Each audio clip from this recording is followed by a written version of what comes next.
Good afternoon, and hi, Ali. Thank you for inviting me to this important meeting about human rights and prostitution. And I'm thrilled to be able to participate and to tell you the true facts about the consequences of the Swedish law in Sweden. I've been asked to say a few words why we decided to have this legislation, so that's what I will start with. Before 1999, when the law was decided, there was not so much discussion about prostitution in the Swedish society. It was unregulated, and it was really not a political issue in the 80s. But men's violence against women and gender inequality in the Swedish society was a hot topic, and there was a lot of, especially women in the women's movement, who were really angry with the situation, and they were really pushing the Swedish government, saying, you need to do something about gender inequality in our society and men's violence against women. And the Swedish government did what governments do when the heat gets too tough. They put together a governmental inquiry to look into the structures behind gender inequality and men's violence against women. And it was actually during this inquiry that the issue of prostitution came up, because they could see, and it was obvious, that there was a lot of violence going on against women in prostitution. And it was also obvious that it was a big gender inequality in prostitution. It was men using their financial power to buy access to young women. When this was presented, the women's movement said, well, then we need to look into prostitution and see what kind of consequences it has. So the government put together another governmental inquiry to look into prostitution, and they did a thorough job. They interviewed many of those who were in prostitution back then, and it was mostly, to 99%, young Swedish women. And guess who the investigators met when they started interviewing the women in prostitution? Well, it was not young, strong entrepreneur women saying, you know, I live in Sweden and I can make a choice between becoming a bus driver, a teacher, a doctor, but I choose to be in prostitution. Nope.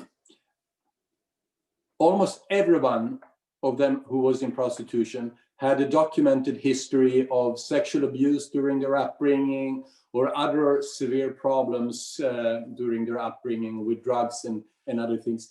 These were not strong entrepreneur women. They were young women with low self-esteem, thinking that this was all they were worth. And then when they started interviewing the Johns, the sex buyers, and you've all heard this and seen proof of this, their attitudes were like, well, I'm a man, I have my rights, and I don't have a girlfriend or a wife, and someone needs to take care of my sexual needs, or I like to watch porno movies and I want to do what they do in pornos, and that's why I go to women in prostitution. And I'm actually doing them a favor. I'm paying them, I'm being nice to them, and they are just lazy women who don't want to study or anything, so I'm doing them a favor.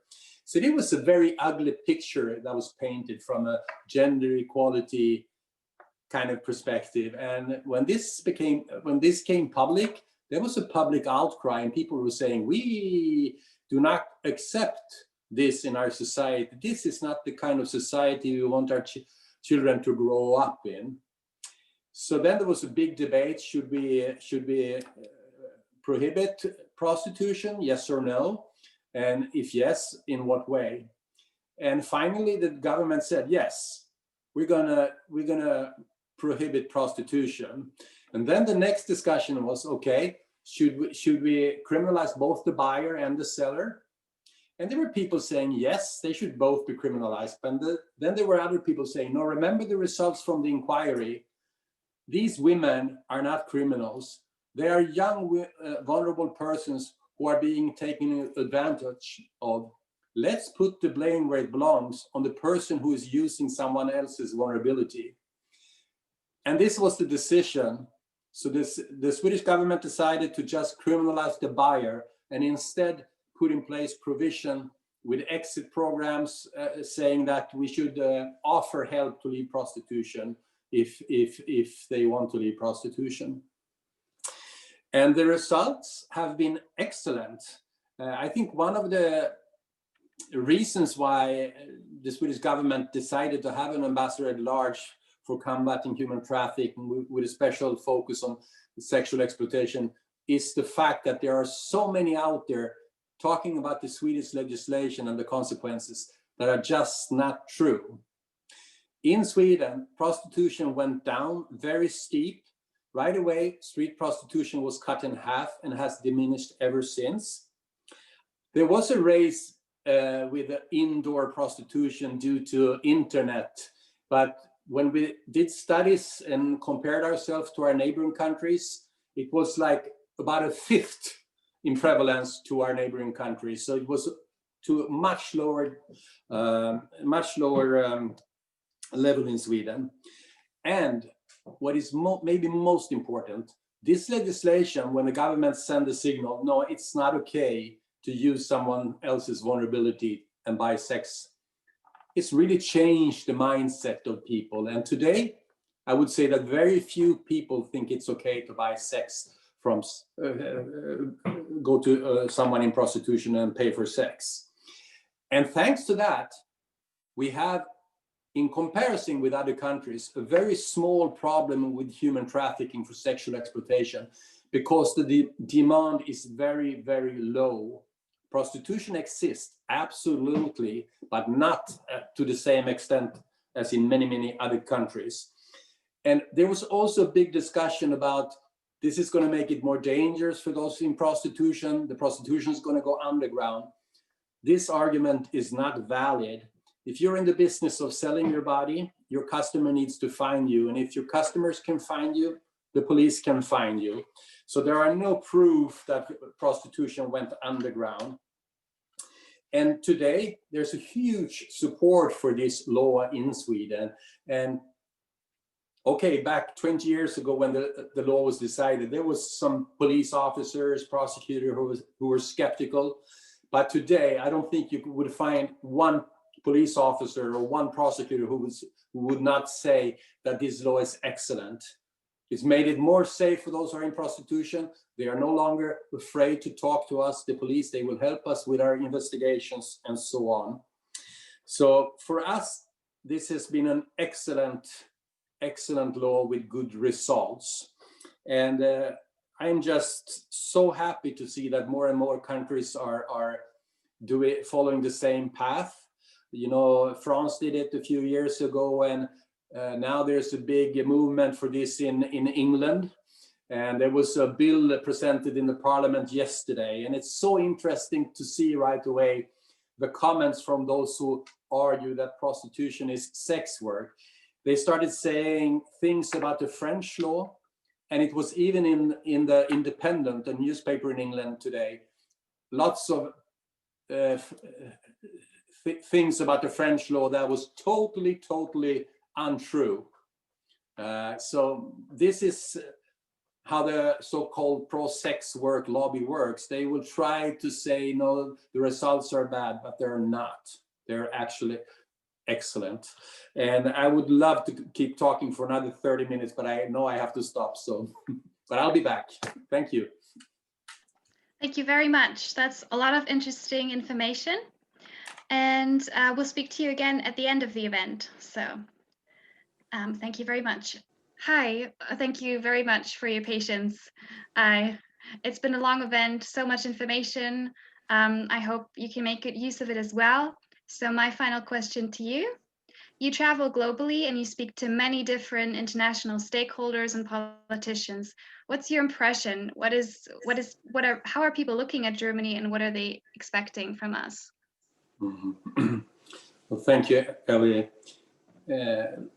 Let me answer this by saying, first of all, it's of course very sensitive for a foreign diplomat to criticize another country, and we should be very respectful for that. This is an issue for each country to decide on, and my mission is only to give the real facts about the consequences in Sweden and what we see in connection to human trafficking.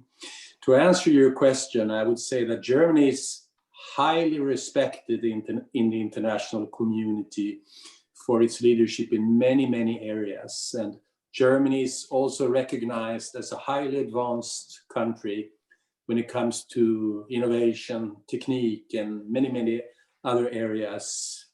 Used to talk about the Wirtschaftswunder. And me, myself, I'm a big fan of German football, especially Bayern München. So with this view, with this perception of Germany, many people and many governments find it hard to believe that the approach Germany has taken towards prostitution could be wrong. Because Germany is seen as a role model in many areas. So when I'm out talking about this in many countries, they will say, well, you know, Anders, you come from this small country up north, but look at your big neighbor country, Germany. They have a different view on this, and they cannot be wrong. But this, of course, gives me an excellent opportunity to make the comparison of the consequences between two policy choices. The Swedish policy choice, where I have talked about the consequences earlier this evening, and about the consequences of the German policy choice. And you've all heard the consequences of that. There are a lot of women in prostitution in Germany. There's a lot of violence going on against women in prostitution. There's a big problem with organized crime and human trafficking. So when I talk about this and really shows the consequences, you know, quite a few people starts talking and thinking, and I can honestly say that I was appointed 4.5 years ago, and for the last, I'd say, a year and a half, it's been a change in Europe and internationally. And today, more and more countries are considering changing their laws and policy on prostitution, because it's hard to dispute the fact that, first of all, there's a close connection between human trafficking for sexual exploitation and prostitution. It's also hard to dispute that there's a lot of violence going on against women in prostitution, that prostitution sustains the objectification of women, that it's bad for gender equality, and so on. There are so many proofs, and there's a lot of research that supports this. So more and more countries are actually considering changing their law. Last year, the Spanish Prime Minister Sanchez said to media that approximately more than 80% of those who are supposed to be doing this voluntarily in Spain are actually forced into prostitution.